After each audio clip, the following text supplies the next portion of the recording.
कि जो प्रोटीन्स होती है वो हमारे सेल के अंदर, जैसे मैं एक टिपिकल अगर ये सेल की एक स्ट्रक्चर बना देता हूँ, आप इसमें देख पाएंगे ये सेल है और सेल में क्या होता है, न्यूक्लियस होता है और आप सभी जानते हैं इसमें न्यूक्लियस होती है और सेल में क्या होते हैं, क्रोमोसोम्स होते हैं, क्रोमेटिनेट्स होते हैं।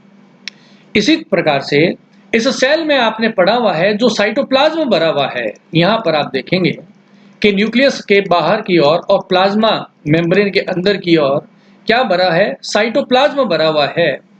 और इस साइटोप्लाज्म में बहुत डिफरेंट टाइप के प्रोटीन मॉलिक्यूल्स होते हैं जो एंजाइम्स के रूप में हो सकते हैं या स्ट्रक्चरल फॉर्म में भी हो सकते हैं, स्ट्रक्चरल कंपोनेंट के रूप में।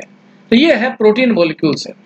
अब जब हमें प्रोटीन की स्टडी करनी है तो हमें क्या करना पड़ेगा, सबसे पहला काम इस प्रोटीन को, इसके बायोलॉजिकल जो सोर्स है उसे हमें आइसोलेट करने की जरूरत है, अदरवाइज हम समझ नहीं पाएंगे। क्योंकि एक सेल में तो बहुत सारे प्रोटीन्स हैं, जब हम इन प्रोटीन को क्या करेंगे, इस सेल से बाहर निकालेंगे। बाहर निकालने के बाद में यानी कि आइसोलेशन हो गया, आइसोलेट कर दिया। अब जब आप इस प्रोटीन को आइसोलेट करेंगे तो ऐसा थोड़ी है कि इसमें जो पर्टिकुलर आप प्रोटीन के बारे में रिसर्च करना चाहते हो वही बाहर निकली है, क्योंकि सेल में तो बहुत सारे प्रोटीन होते हैं। तो हमें क्या करना है, हमें जो डिजायर्ड प्रोटीन है उसको प्योरीफाई करके सेपरेट करना भी जरूरी है।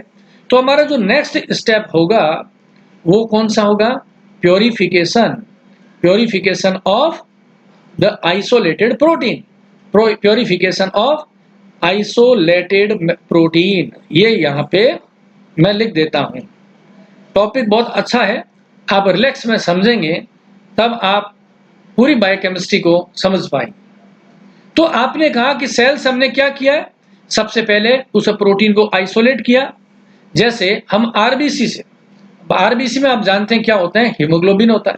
हम हीमोग्लोबिन की स्टडी करना चाहते हैं, लेकिन जब आइसोलेट करेंगे तो ब्लड के प्लाज्मा में बहुत सारी प्रोटीन्स होती है, वो सारी एक मिक्सर के रूप में आ जाएगी। तो हम क्या करेंगे, प्योरीफाई कर लेंगे।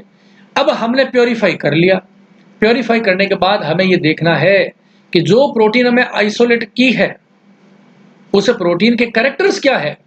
तो किसी आइसोलेटेड प्रोटीन्स के कैरेक्टर्स को फाइंड आउट करना ही कहलाता है कैरेक्टराइजेशन। इसी प्रोटीन के कैरेक्टर्स को फाइंड आउट करना कहलाता है कैरेक्टराइजेशन। ये कुछ प्रमुख स्टेप्स होते हैं। These are the basic steps which is need to follow during the